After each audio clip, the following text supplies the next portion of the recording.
ఏది అయినా ట్రై చెయ్యి ఆచి చికెన్ మసాలా. ఆచి చికెన్ మసాలా. ఒక సినిమా పోస్ట్పోన్ అవడం అంటే కేవలం రిలీజ్ డేట్ మారడం మాత్రమే కాదు, ఆ ఎఫెక్ట్ ఇండస్ట్రీ మీద, ఇతర సినిమాల మీద చాలా రకాలుగా పడుతుంది.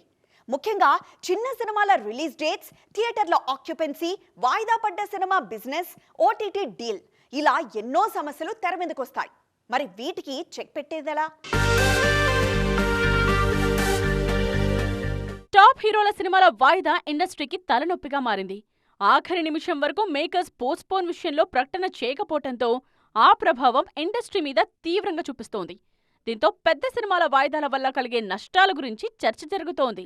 సడన్ గా ఓ పెద్ద సినిమా రేస్ నుండి తప్పుకుంటే ఆ ఎఫెక్ట్ థియేటర్ బిజినెస్ మీద చాలా ప్రభావం చూపిస్తుంది. స్టార్ హీరో సినిమాల రిలీజ్ అంటే వందల సంఖ్యలో థియేటర్స్ బుక్ చేస్తారు.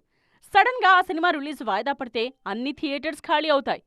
ఒకవేళ 1-2 చిన్న సినిమాలు ఆ డేట్కు వచ్చినా అవన్నీ థియేటర్స్ ను ఫిల్ చేసే పరిస్థితి అయితే ఉండదు. పెద్ద సినిమాలు వదిలేసిన డేట్కు చిన్న మీడియం రేంజ్ సినిమాలు రిలీజ్ చేయాలన్నా ప్రమోషన్కు టైం సరిపోదు. స్టార్ హీరోల సినిమాలు ప్రమోషన్ లేకుండా వచ్చినా పర్లేదు, చిన్న సినిమాలకు అలా కుదరదు.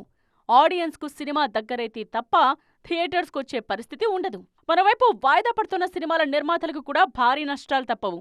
ప్రజెంట్ రిలీజ్ డేట్ను బట్టి ఓటీటీ డీల్స్ జరుగుతూ ఉన్నాయి. అదే అనుకున్న టైం దాటితే ఓటీటీ సంస్థలు కూడా ముందు ఒప్పుకున్న మొత్తం ఇచ్చేందుకు నో అంటున్నాయి. దీంతో నిర్మాతలు కూడా భారీగా నష్టపోతున్నారు. మరోవైపు డిలే కారణంగా బడ్జెట్ లెక్కలు కూడా పెరిగిపోతున్నాయి. ఈ పరిస్థితులు మారాలంటే మన మేకర్స్ ఇంకాస్త ప్లానింగ్తో సినిమాలు సిద్ధం చేయాలని కోరుతున్నారు ఫ్యాన్స్.